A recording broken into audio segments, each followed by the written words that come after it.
The alien crew stepped out of their warm ship, and the freezing wind of planet Arctura hit them like a blade. The temperature was -70 degrees, and even their strongest thermal suits were struggling to keep up. Their leader, Commander Virel, looked around, her breath fogging up her helmet's visor. "This is worse than the reports," she muttered, shivering despite the suit's internal heater. Suddenly, the humans arrived. Only one human had come along on this mission, and his name was Mason Reed. He walked out of the ship last, wearing just a light jacket and simple gloves. The aliens turned to look at him, confused and alarmed. They expected him to collapse instantly, or scream from the cold. But Mason simply stretched his arms and looked at the mountains in the distance. "Feels like a cool day in Alaska," he said casually. The aliens whispered among themselves, their voices shaking. "Doesn't he feel the cold? He must be using some hidden tech. No suit can be that thin and survive."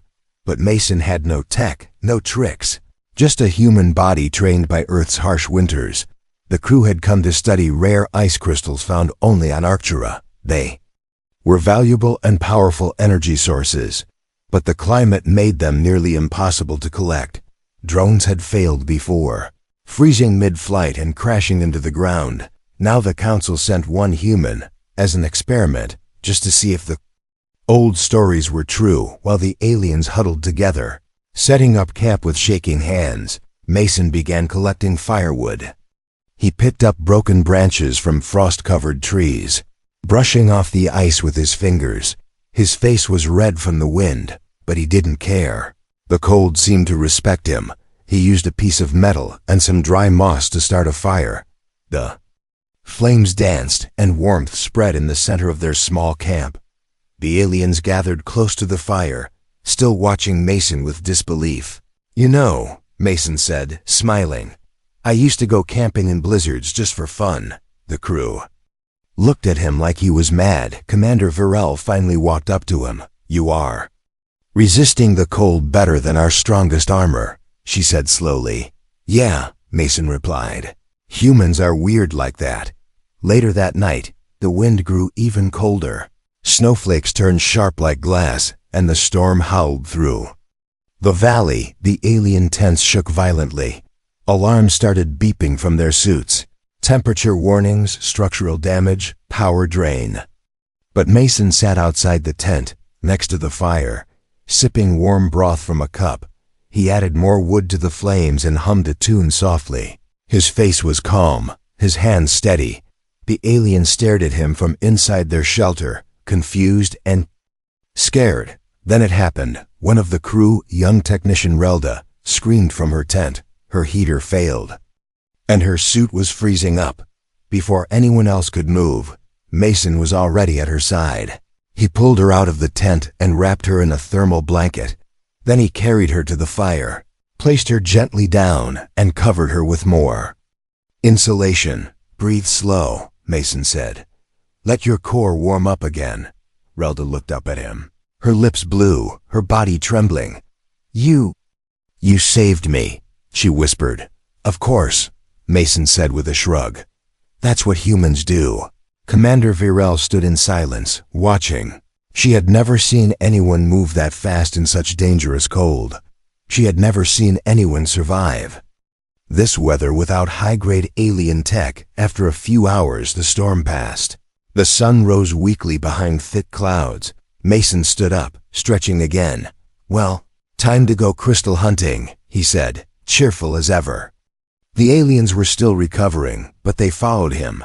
They watched as Mason walked ahead of them, his footprints solid in the snow.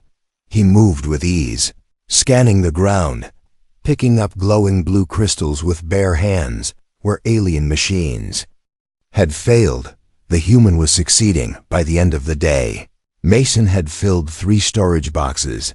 The aliens had barely filled 1. Back at camp, they stared at him with a mix of fear and respect. No one laughed at the human anymore. They sat quietly by the fire, listening to Mason talk about ice fishing, snowball fights, and winter games. To them, it all sounded like madness, but Mason just smiled.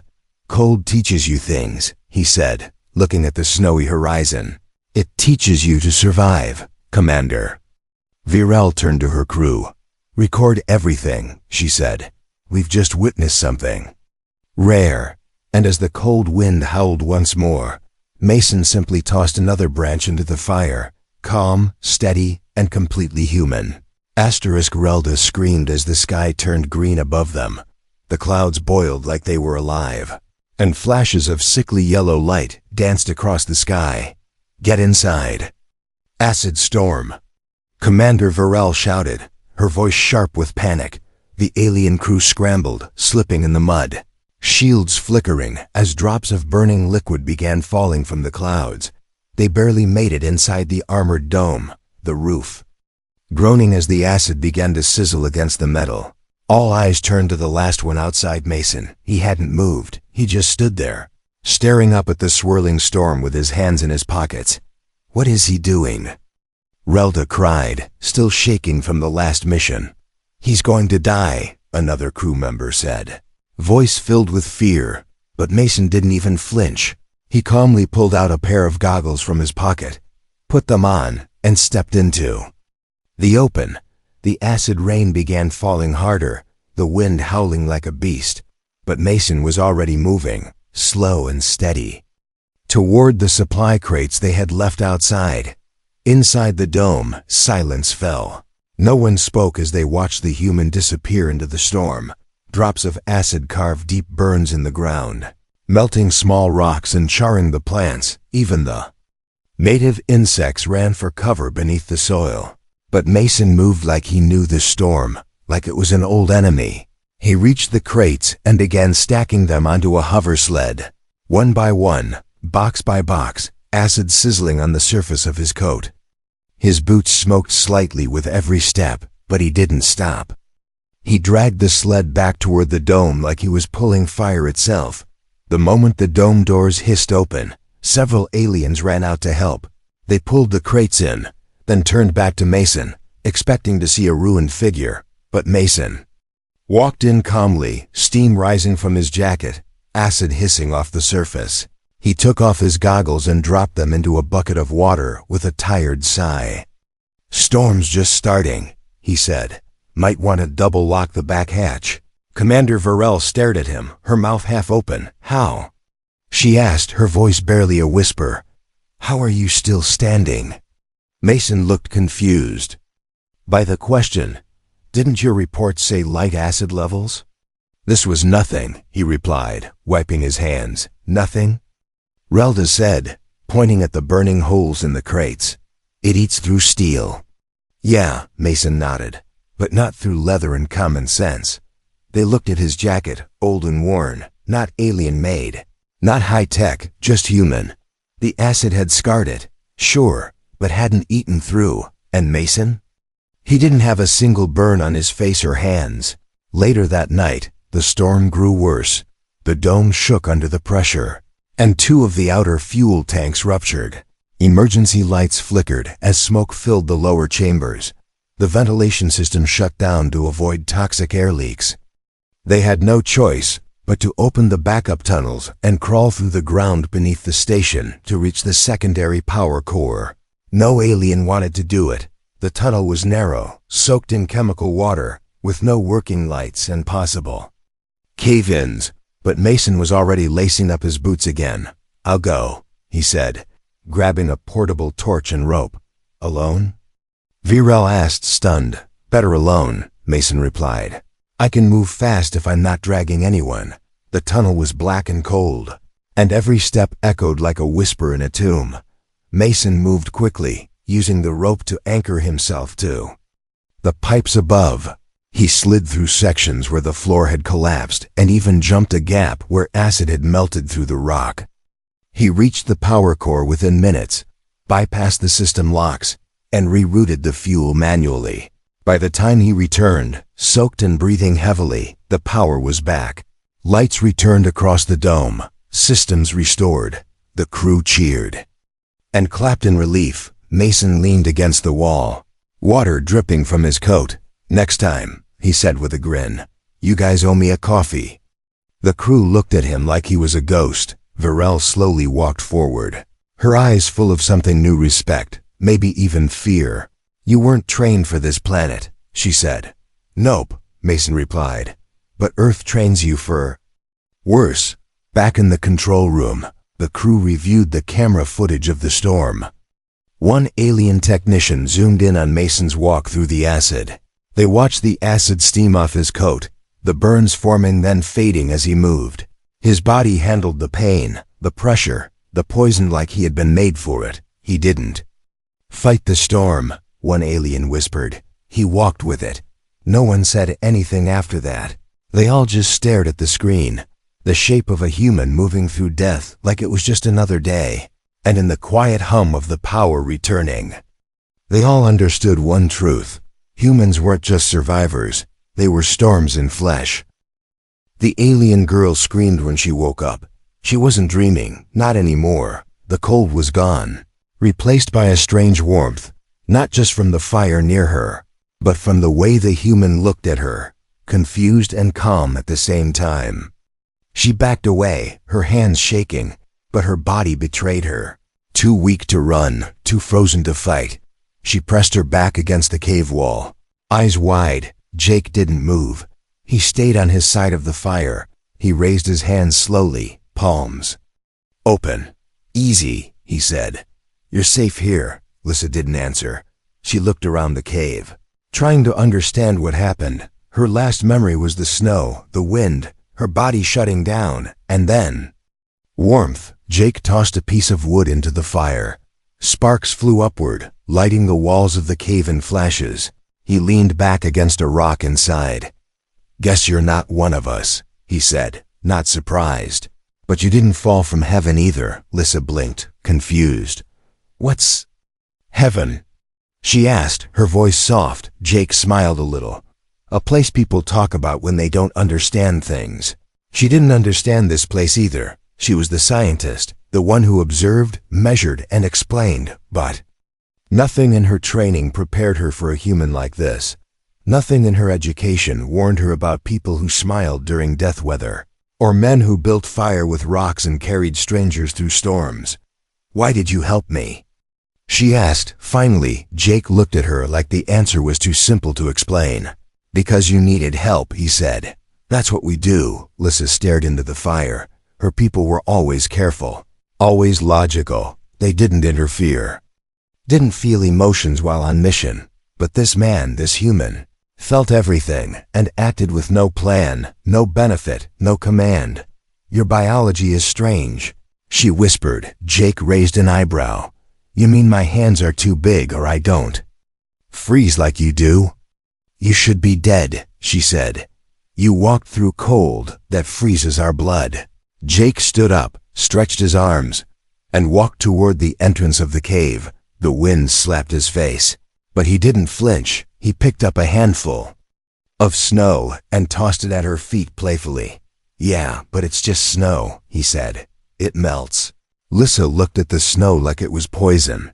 She had studied Earth's climates, and cold regions were marked as extreme hazard zones, but this man treated it like it was a toy. Back in her ship, her team had labeled humans as low-threat organic species, but she was starting to realize something terrifying.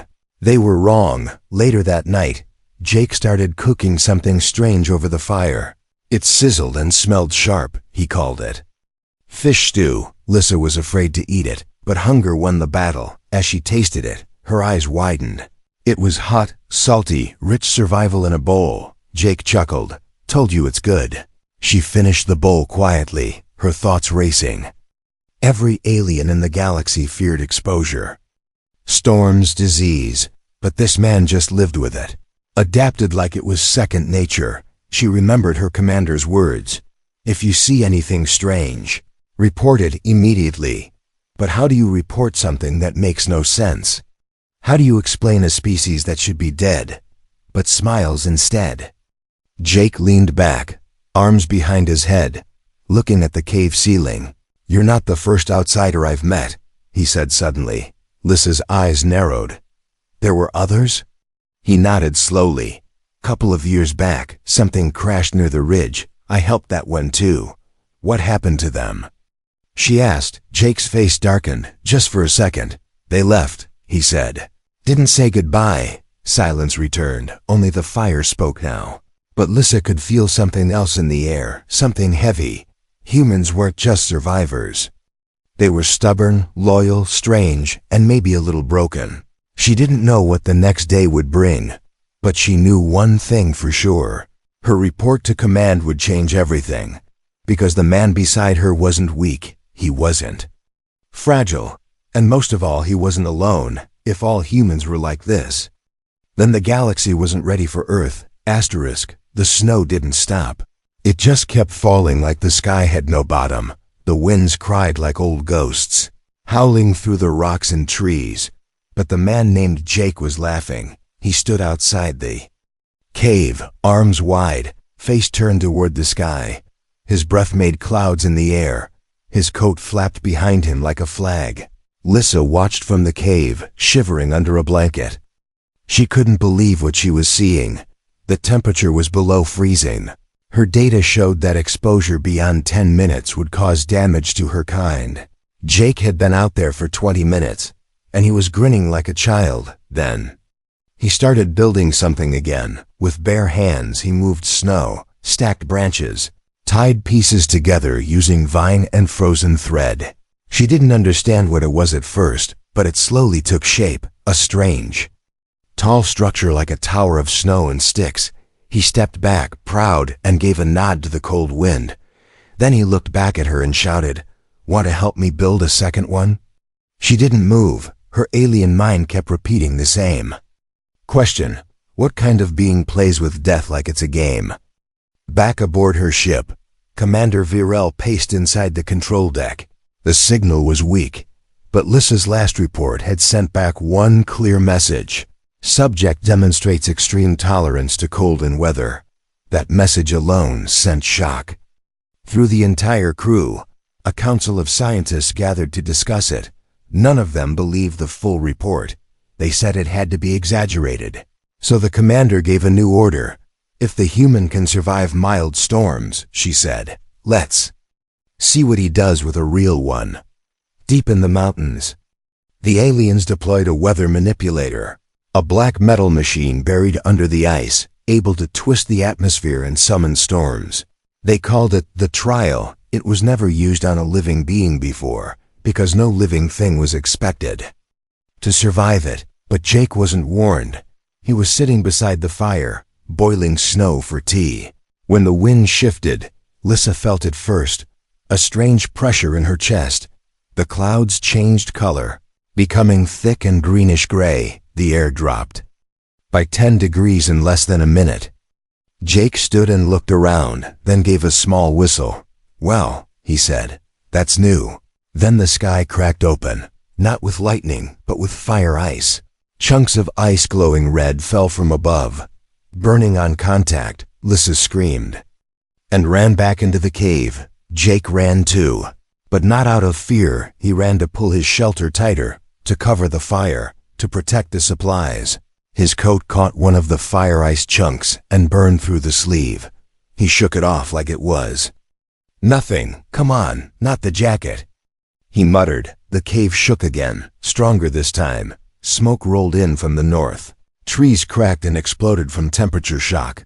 Lissa curled into herself, terrified. But Jake sat beside her, breathing slow, rubbing his hands, whispering something to himself. "What are you saying?" she asked, her voice barely audible. "Just an old story my dad used to tell me." Jake said, "When the storm comes, you don't fight it. You hold fast and let it pass." "But this storm was made," she whispered. "My people did this." Jake looked at her, then nodded slowly. "I figured," he said. "Wasn't hard to guess." She stared at him, stunned. "You knew? And you still helped me?" Jake gave a tired smile. "You weren't the storm," he said. "You were the one caught in it, same as me." Outside, the fire ice storm raged for 2 hours. It melted parts of the mountain, turned rivers into steam, killed anything exposed for too long. When it finally ended, the air was silent again. Only smoke rose from the ground and from the mouth of the cave. Jake stepped out, his coat torn, his boots burnt, his face scratched, but he walked like he had won a war. He stood there, hands on hips, and laughed. "Nice try," he shouted. At the sky, "But I've seen worse," in her hidden command ship. Commander Varel watched the footage with cold silence. All around her, officers murmured in disbelief. "He should be dead," one said. "That trial destroys native predators." "But he survived," Varel whispered. "No armor, no help, no machine, just himself." And in that moment, for the first time in her life, she felt fear. Because this human didn't just resist weather, he challenged nature itself and refused to break. They had called him a test subject, a weak earthling, but now they saw him for what he truly was, an anomaly, a survivor, a force, and above all, something the galaxy had never prepared for, a human. He opened his eyes and the first thing he saw was white. Not snow, not clouds, but light, too bright, too clean. The ceiling above him pulsed like it was alive.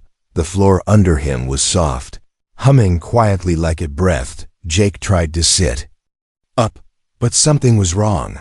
His arms were heavy, his legs frozen in place. He looked down and realized he was strapped to a metal table. "Where the hell?" he whispered, but his voice was weak. Suddenly, a wall slid open without a sound. 3 figures walked in, tall and strange, wearing suits that shimmered like oil on water.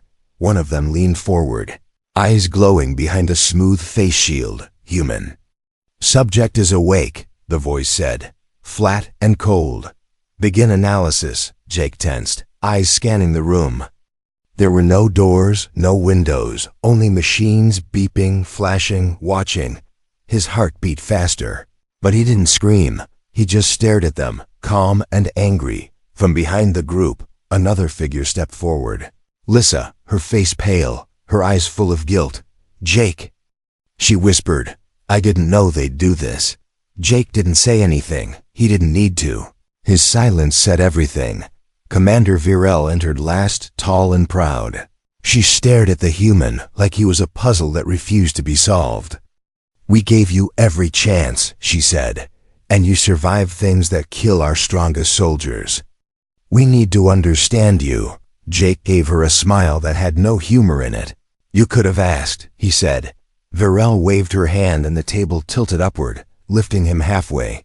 Machines surrounded him, scanning his blood, skin, and organs. Needles hovered near his arms, cold air blowing against his chest. He winced but didn't cry out. One alien scientist whispered, "His cells are regenerating faster under stress." Another gasped, "He's adapting to our atmosphere without gear." "He sweats during cold exposure to stay warm," said. A third shocked. Lissa stepped forward, hands clenched. "Enough," she said, her voice shaking. "He saved my life, and this is how you treat him?" "He is not one of us," Virel replied. "He is a threat we don't understand." Jake pulled against the restraints, metal groaning under pressure. "You want to understand me?" he growled. "Then try freezing to death in your underwear." Lighting a fire with numb fingers and keeping someone alive who never even thanked you. Lissa turned to him, tears in her eyes. "I am sorry," she whispered. "I didn't want this." "I know," he said, and finally, he smiled again, a real one. "You're not like them." Suddenly, the lights dimmed, alarms buzzed, and the walls shook. An unexpected storm had hit the ship, an Earth-born magnetic burst. Systems crashed, power flickered, and restraints loosened. For a split second, it was all Jake needed. He tore free, dropped to the floor, and grabbed a pipe from one of the machines. The aliens froze, unsure if they should run or fight. Lissa ran to him, standing in front of the others. "Don't hurt them," she said. "Let me help you escape." Jake hesitated, eyes burning with fire. Then he nodded. Together, they ran through the flickering corridors, alarms blaring above them. Steam hissed from broken pipes, and red lights painted the walls like blood. They reached the docking bay, but the doors were sealed. Lissa typed into a panel, fast and desperate. Behind them, guards were coming. Jake picked up a broken steel rod, ready to fight. But then the doors hissed open, and cold wind rushed in. Outside was night, ice, and storm. But it was still Earth. And Earth was Jake's territory. He looked back once, at the aliens chasing him, at the girl who had betrayed him, and saved him in the same breath. And then he leapt into the storm, disappearing into the dark. The guards stopped at the door. Staring out at the deadly cold, none dared to follow. Lissa stood there, heart racing. She knew he would survive because he was human. And nothing on this planet, no storm, no machine, no trap could break him. Asterisk lightning lit up the sky like a crack across glass. Thunder rolled through the mountains like a giant's growl. But Jake didn't stop running. He was barefoot now, his coat torn, blood drying on his temple. The wind pushed against him like an invisible wall. But he leaned forward and kept going. Step by step, behind him, the alien ship flickered like a dying star in the storm. High above, scanners tried to track him, but failed. The storm scrambled their signals. They couldn't see him anymore. They thought he'd freeze. They thought the storm would kill him, but they forgot what he was, human. Lissa stood by the window of the command deck, her hands clenched at her sides, her heart pounding. She watched. The sensors flicker and fail. She heard the officers whisper, "He can't survive out there." Not even him, but she didn't believe that. She couldn't. Because somewhere in the heart of that storm, Jake was still alive, still moving, still breathing, still human. He found shelter in a half-frozen cave. Deeper than the last one, inside, he built a fire with shaking hands. He used what little he had left, some thread, a flint, and pure will. His fingers were numb, but he didn't care. He wrapped a cut on his arm with old cloth and poured snow on it to clean. The pain kept him awake. He stared into the fire, remembering Lissa's face. Not the fear when she first saw him, but the fear when she helped him escape. She wasn't his enemy anymore. She had chosen him. In a room full of her own kind, she chose him, up above. The alien officers argued. "Send a drone," one said. "No use," another replied. "He's invisible in this storm." Commander Varel stood still, her eyes locked on the screen. "The storm will end," she said coldly. "If he survives it, we'll try again." But Lissa was already gone. She took a thermal suit, a signal flare, and a survival pack, and she left without permission. Because if no one else would go after him, she would. The snow reached her knees. The wind screamed past her helmet. But she followed the faint signal from the escape. His blood had left tiny traces, enough for her to follow, step by step. Jake heard movement outside the cave. He stood slowly, holding a sharpened stick like a spear. The last time something came through the snow, it wasn't friendly. Then he saw her, stumbling through the white, blinking through the storm. She fell. Just outside his cave entrance. Too tired to call out, Jake rushed out, pulled her in, and dropped beside the fire. "You're crazy," he said, half laughing, half scolding. Lissa smiled weakly. "I had to see if you were alive. I'm not that easy to kill," he replied, handing her a hot stone to warm her hands. They sat there side by side, wrapped in silence and smoke. The fire popped and hissed, fighting against the wind, and for a moment, the war outside didn't matter. For a moment, it was just two beings who shouldn't be friends, but somehow were. "You're not like the others," Jake said, looking into the fire. "You didn't run." "I couldn't," she whispered. "You saved me. I had to return the same." He nodded slowly. Neither of them said what they were thinking, that maybe the cold wasn't the only thing melting tonight. Maybe something else was. Above them, the storm began to calm. The wind slowed, the clouds thinned, and deep within the mountain, two forms sat near a dying fire. Tired, scarred, but not broken, because even in the worst weather, even when nature roared like a beast, some things kept burning: courage, kindness, and the will to survive, together. The queen herself came down from the sky. Her ship was shaped like a silver tear, floating over the ice as quiet as breath. All around it, the snow melted from the heat of its engines. Her guards marched out first, armor gleaming, faces hidden.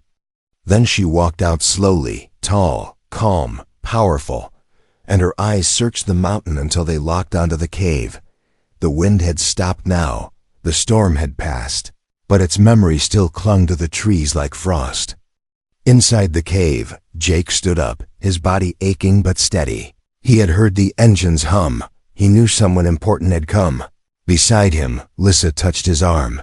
"She came for answers," she whispered. Jake nodded. "Then let's give her some." They stepped out of the cave together. Jake's coat was patched, his boots soaked, his face marked with healing cuts. But he walked with the quiet pride of a man who had endured something no one else could. Queen looked at him without blinking. "You survived everything," she said, her voice smooth and sharp. "The cold, the storm, the trial, the capture." Jake didn't answer. He simply met her eyes and waited. Lissa stepped forward, her voice calm. "He saved me, Your Highness, more than once. He also escaped our strongest bonds, crossed our most dangerous terrain, and still shared his fire." The Queen studied Jake for a long moment. Then she asked, "What do you want from us?" "Human?" Jake looked up at the sky, took a breath, then said, "Nothing." The word echoed through the snow like thunder. "Nothing?" The Queen asked, confused. Jake nodded. "You took me, tested me, almost killed me, but I'm still here. I'm not here to fight you," he said. "I'm here to live." The silence that followed was heavy. The guards looked at each other, unsure. The Queen narrowed her eyes. "You are not afraid of us?" Jake smiled slightly. "I've faced blizzards that could rip trees from the ground," he said. "I've crossed frozen lakes with fire in a tin can. I've buried people I loved in frozen dirt and still kept going. So no, I'm not afraid of you." Lissa looked at him like she was seeing him for the first time again. Not just as a survivor, but as something else, something rare. Not a weapon, not a creature, but a symbol. The Queen turned to her officers. "Write this down," she said coldly. "This human is not a danger because of strength or speed. He is dangerous because he endures." She faced Jake once more. "What else do you expect from us?"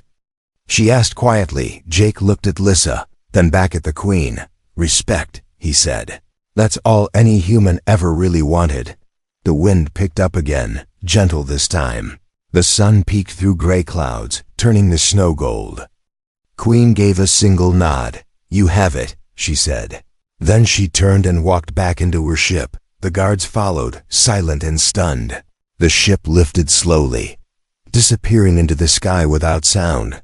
Jake and Lissa stood there for a while, saying nothing, just breathing, just being. Finally, Jake turned to her and said, "Think they'll be back?" Lissa smiled. "Not with another storm," Jake chuckled.